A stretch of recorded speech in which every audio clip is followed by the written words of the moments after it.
Alright, so in the last video, we created our foundation for the entire weapon system. That is, we set up our fire action on all ships, and then we turned around and created our first projectile that was based off of the base projectile class, which then gave us the ability to simply spawn projectiles, and we linked everything up so that our ship could discharge a projectile.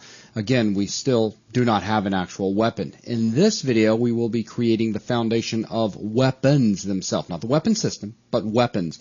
Remember, in the last video, by the very end, we had basically given you a hammer and a screwdriver and a bullet. And we said, discharge it. And you were able to discharge your projectile. By the end of this video, we would like to actually hand you some sort of weapon that you can put your projectile in and pull the trigger, and when you pull the trigger, the weapon discharges the projectile. So that makes a lot more sense for real-world discharging of projectiles. Exactly, and it gives a very logical place to make more advanced weapons. When you go to make an automatic weapon, well, you're just literally making a weapon, automatic in nature, that takes in projectiles. Exactly. So again, the whole concept of weapons for Space Fighter, weapons handle timing, and they are responsible for discharging projectiles. That's the simplest way to wrap it all up. And due to the fire action, they could be used to handle things outside of projectiles if given an appropriate fire action. That's right. So in this video, we're going to be creating our abstract weapon class. And the reason he's going to be abstract is since weapons can really be rather diverse in nature, we wanted to make it so that you're always forced to instantiate it and provide certain internal linkages in a meaningful way. Exactly. You'll also be introduced to start fire as well as stop fire. They're going to become integral to this entire system. From there, once we have a base weapon class in place, we will extend it into weapon single. This is going to be a single shot weapon. So we're going to hand you guys a pea shooter so that you can discharge your peas with it. From that, it's not going to be a fancy weapon. All it is going to give us a new place to offload the actual discharging of the projectile instead of doing it from the player itself. And that makes a lot more sense. Again, we're going to turn around and give the ship the ability to have a weapon. Then we're going to give the ship a weapon single instantiation, and that weapon single will then handle discharging a projectile as opposed to the player ship itself handling the discharging of the projectile. So that will make a lot more sense. So we'll get all of that set up in place, and once we're happy and able to fire off, once again, our single projectile, it'll be a semi-automatic type thing, we'll then move into something a little bit more robust, showing how we can put weapon to work doing something other than just a single shot weapon, and that is by the creation of the weapon auto class. And this is us taking that pea shooter back from you and turning around and handing you an automatic pea shooter so that you now can hold the button down and you will have a constant automatic firing of projectiles. And that is how we will be wrapping things up in this video. Well, let's get started. First thing we need to address is the weapon class itself. So we're going to go to our game folder, and we'll begin with a new item. That item will be weapon.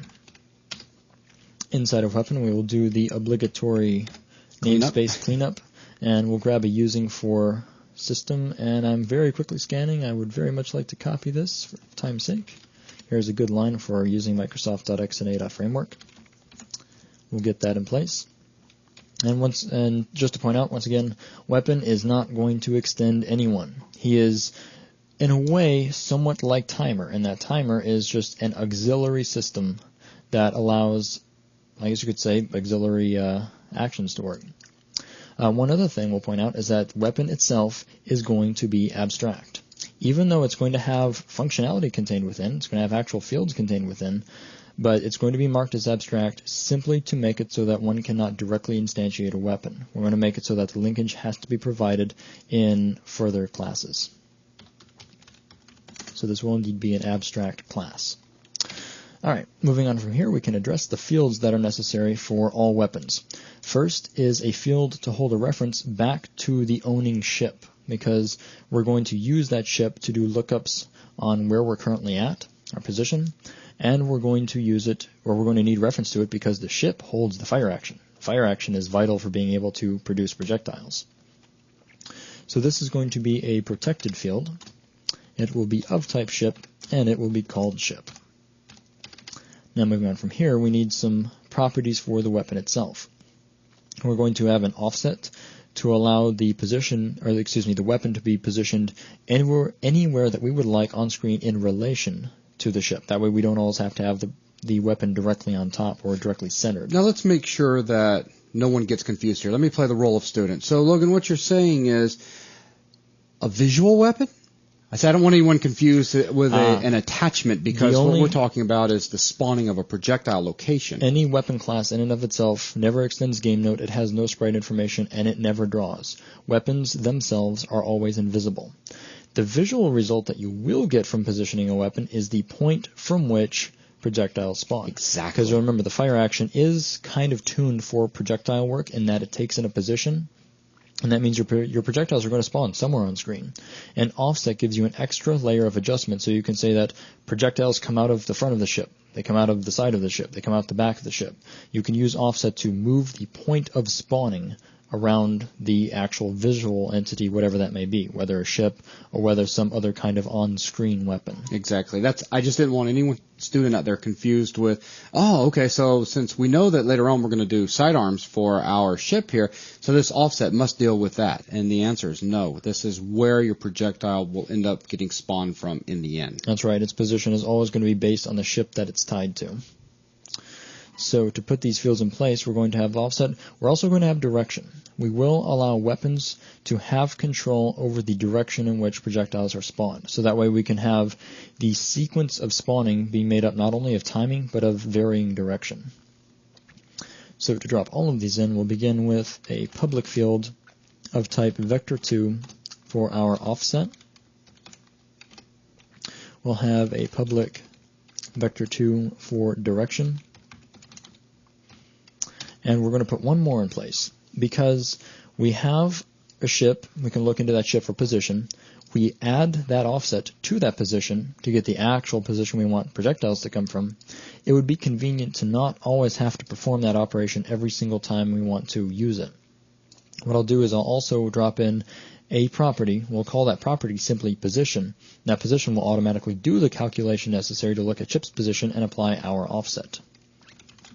So this will be a public vector2 property called position, and it will have a get accessor that returns the ship's location, so this .ship .position, and adds our offset. So we can finish off the bracket for the get accessor, then finish off the bracket for the overall property, and that takes care of a very convenient position property.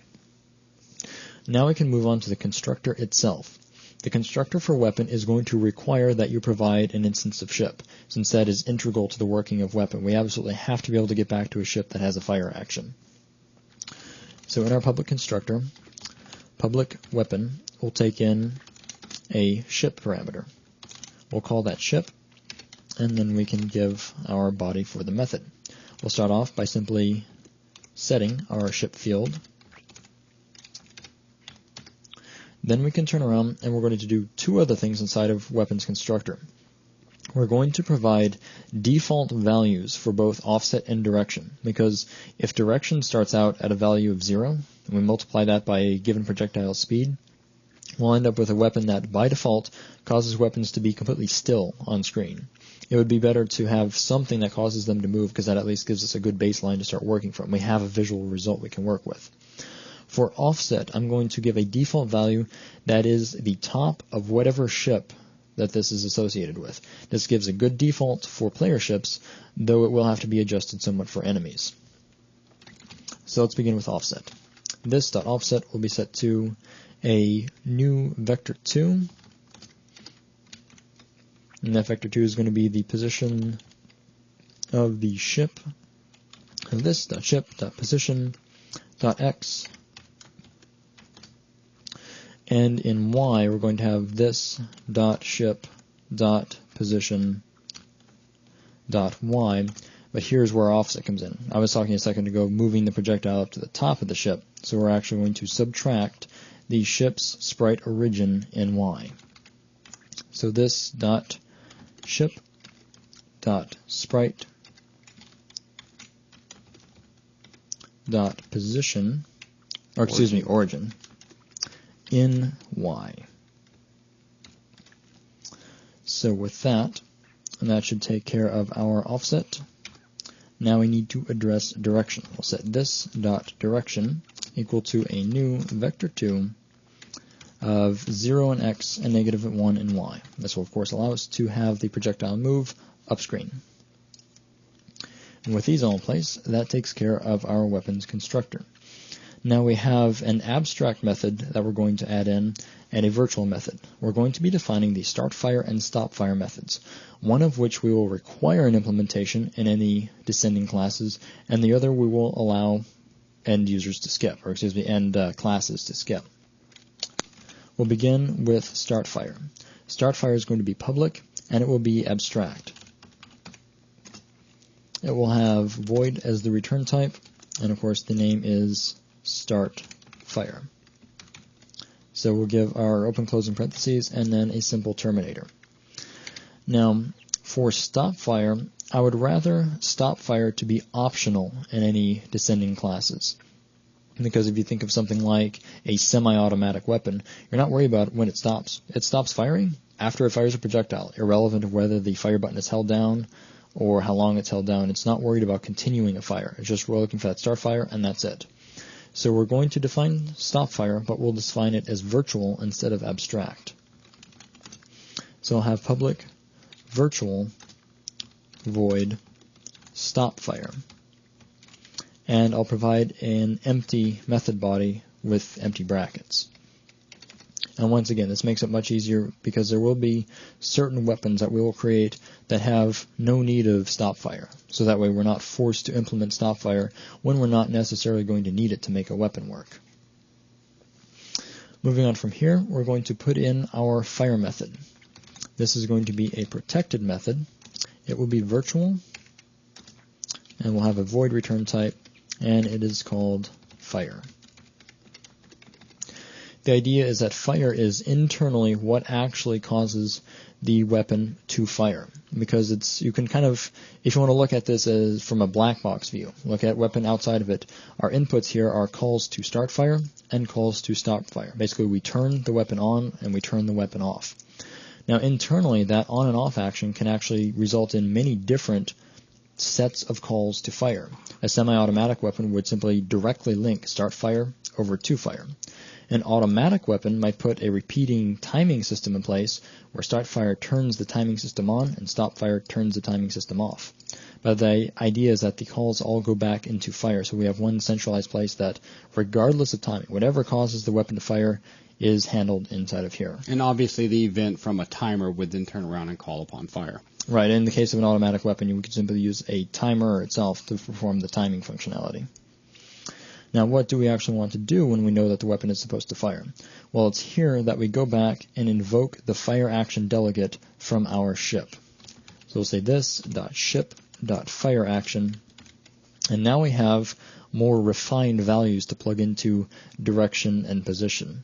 We have a direction field, and we have a position field.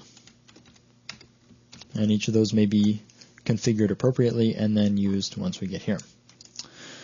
Alright, now we need to move into an actual usable weapon, because once again, weapon is abstract, and if we want to see this in action, we need to actually make a real usable weapon. And we'll build briefly to make sure that everything is error-free.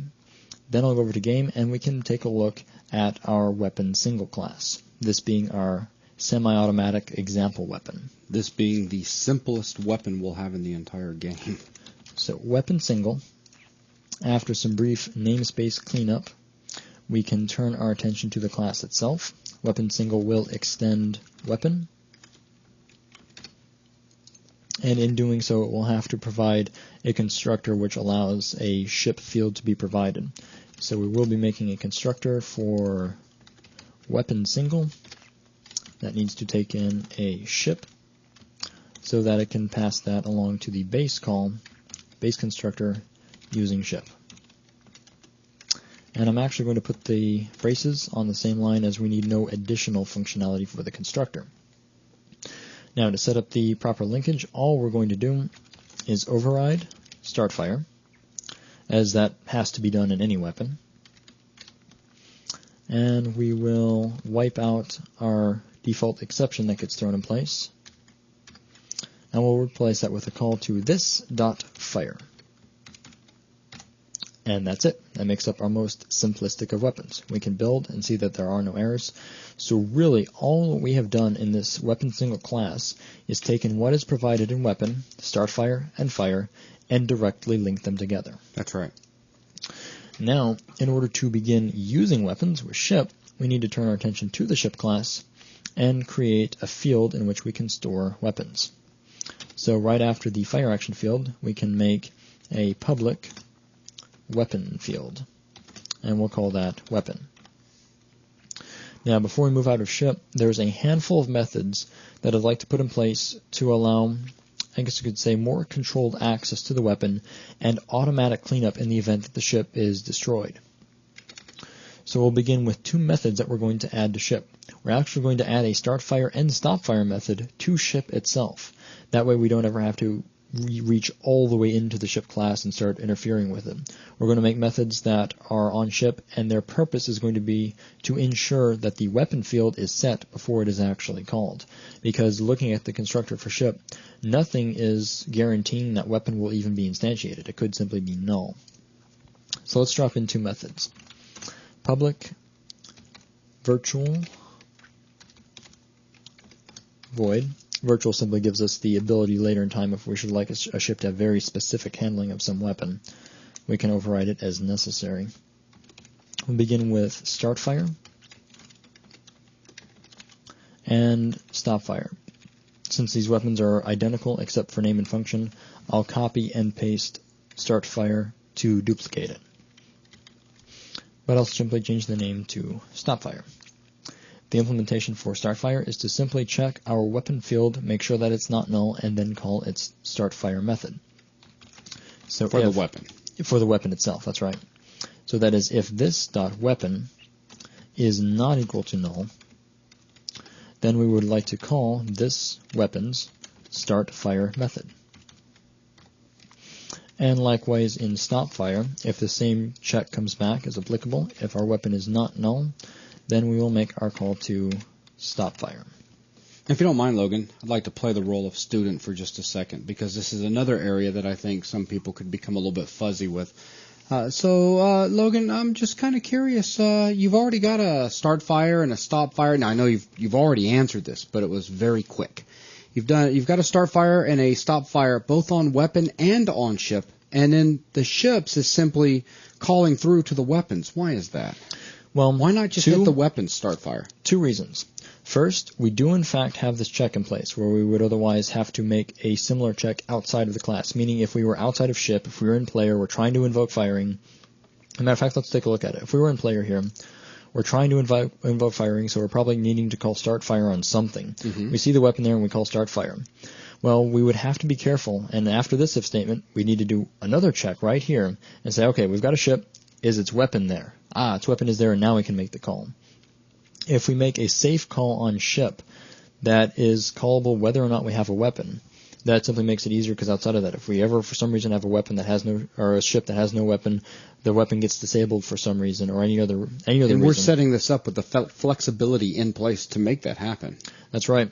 Now there is one further reason. Now this gets into a more end topic to the overall project, but at the end we're going to have the idea of sidearms, attachments you can stick onto your ship.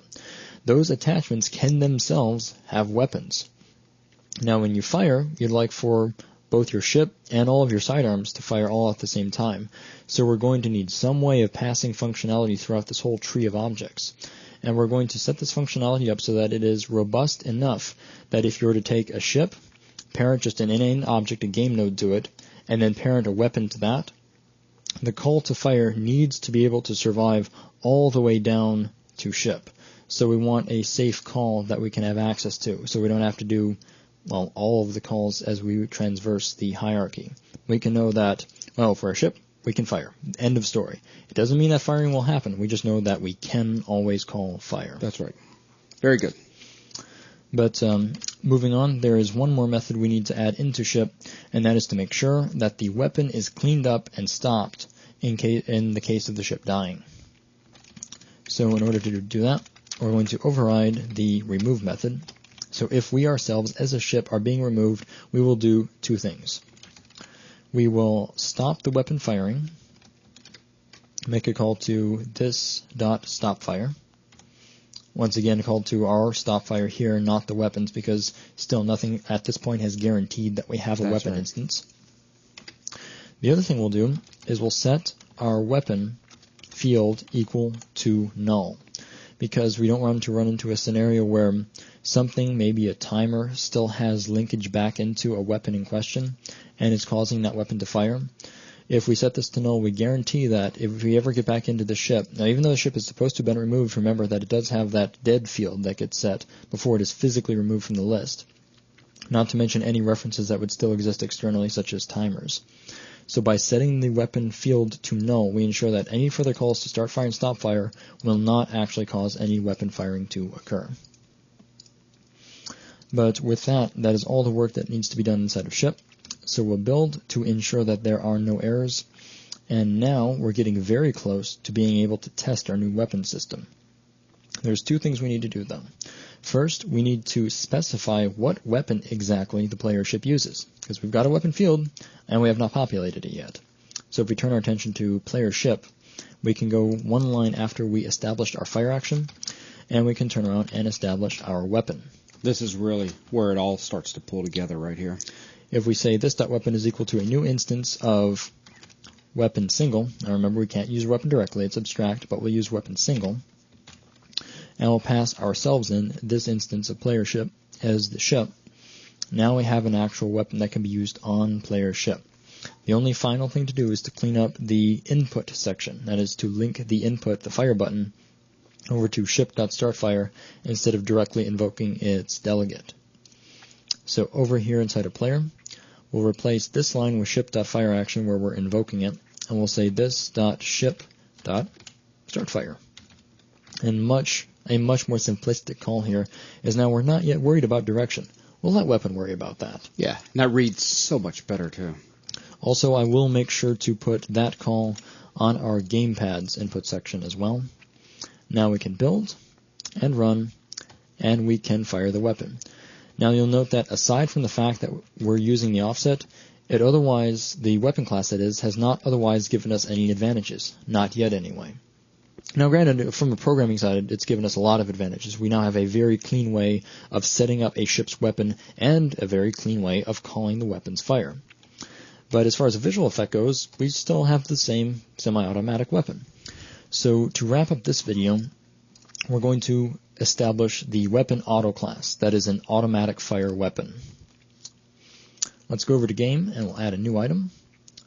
That item will be weapon auto. And weapon auto is going to extend weapon.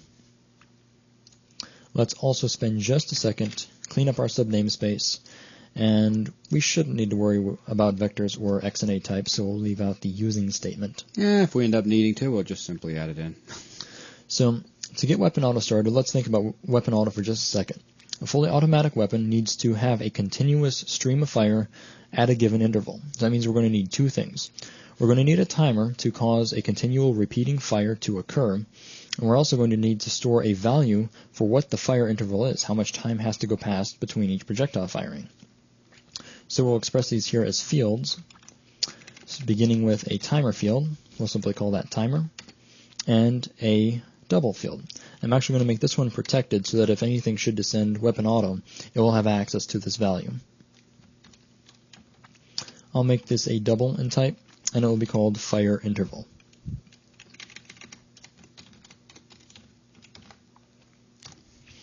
Now we can turn our attention over to the constructor. Public constructor for weapon auto is going to need to take in a ship, and we're also going to require that a fire interval be provided upon construction. This makes it easier to configure weapon auto for different scenarios. That way we don't have to worry about specific weapon auto classes that configure themselves. We'll just specify that externally so that we have less configuration work to do. We'll take in a double parameter called fire interval. We'll also make our call to the base constructor here. where we'll pass along the ship parameter. Now, inside of the constructor, we need to set up our fields, beginning with fire interval, that being equal to the fire interval parameter. We'll instantiate a timer class for use inside of this weapon. So this.timer will set to a new instance of timer. Then we'll turn around and subscribe to the timer's fire event. So we'll take this.timer.fire. I'll hit plus equals, tab to drop in the new delegate instance, and tab one more time to drop in an actual method for a handler. Now inside of this handler, we can go ahead and get rid of our exception and drop in its actual implementation. Every time the timer fires, well, we want our automatic weapon to actually fire itself, to produce a projectile. And that is accomplished with a call to our protected fire method. Now we can move on to the start fire and stop fire functionality. In an automatic weapon, we will need both start fire and stop fire, because the idea is to be able to turn the weapon on, and it fires continuously until it is turned off. Turning on will be pressing the fire button, turning off will be releasing the fire button. So we'll override the start fire, and we'll also override stop fire. This gives us both on and off for the automatic weapon. For start fire, I'm going to make a call to the timer to cause it to begin running. So call to this.timer.start, giving our fire interval, this.fire interval. Now there is actually a problem with doing only this. I'm going to leave it as is for the time being because I'd like to point out what's going to happen. If you're looking at this for the first time, this might seem perfectly logical. Starting firing should start the timer. The end. There is one more thing we'll have to add, but I'll get to that in a second. In stop fire, I'm going to wipe out the call to base.startFire because that, of course, does nothing. And we're going to put in some specific functionality that tells our timer to stop running. And that facilitates our ability to turn the automatic weapon off. Now if we build, everything builds just fine. We can go over to player ship, and we can set a weapon auto for use instead of a weapon single. So if we put in weapon auto, now weapon auto, if we bring up the parameter list, also needs a fire interval. So I'm going to just hard code maybe a value of 0.3. I'll make a relatively slow fire rate to begin with. Now if we build and run, everything should work. We should have a slow fire rate, and we do. Fire rate continues as long as I'm holding the fire button down. Upon releasing the fire button, it does not yet stop. Now why is that? We've got our stop fire, but remember back to player's input. Have we yet looked for the key to be released? If we look into player's input, we'll see that no, we have not in fact looked for the key to be released. So what I'll do is I'll copy our code that causes the key press, paste to duplicate, and this time we're looking to see if the key has gone from down to up. So basically if the current status is up and the last status was down, then we would like to stop firing. So we can test this now. We've pressed the button, we're firing. If we release fire, the weapon stops firing. So knowing that this code works, I am also going to duplicate the gamepad's input so that the gamepad can also cause a stop fire. So once again, simply reversing the order where we take if the button was down and is now currently up. So current status is up, last status is down, then we wish to stop firing. I'll test this briefly just to ensure that it is in fact working. Gamepad button pressed. Yes, we are firing. Released. Yes, we have stopped firing.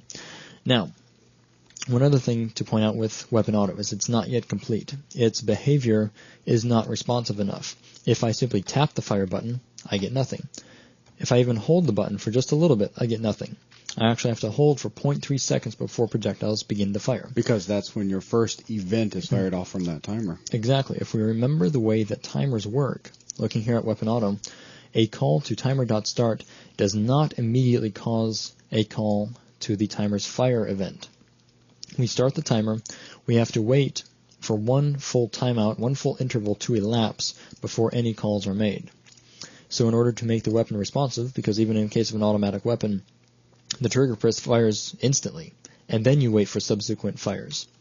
So inside of start fire, we'll also make a second call to this .fire. Again, exact same code that was in the timer itself. So that means the fire button is pressed, we fire, and then start the timer. Then all subsequent firing operations are handled by the timer. Now if we run, we can tap the button, and we get projectiles spawned. Or we can hold the button down, and we get a continuous stream of projectiles, which stops when we release the button. So with that, I think that's all we needed to cover. Yeah, that put our base foundation in place for weapon system, and we now have two weapons to play with. We have our single shot and our fully automatic weapon. And once again, just since we jumped around through several classes, I'd like to go back and very quickly reiterate all of the things done. We began in the weapon class. We created this class where we are able to hold the behavior of a weapon, that is the ability to have a start fire and stop fire, and some fields to allow for a positional offset for spawning to occur. Inside a weapon itself, we of course left the linkage between the abstract start fire, and the actual firing operation unlinked. Those are to be set up in a descending class. We then turned around and made just such a descending class. As a matter of fact, we made the most simplistic weapon possible, a weapon that simply connects the start fire operation with the action of firing actually taking place. From here, we moved into ship, and we set up first a field on ship so that we can hold a weapon, and then we established some methods that gave us safe calls that from the ship we could always call whether or not we had a weapon instantiated. That way we don't run into any exceptions if we had left a weapon null. We also set up the functionality to ensure that weapons are stopped and removed in the case that the ship itself is removed. And then finally, after getting all this in place, we took a look at input that allowed us to get very simple firing actions to happen.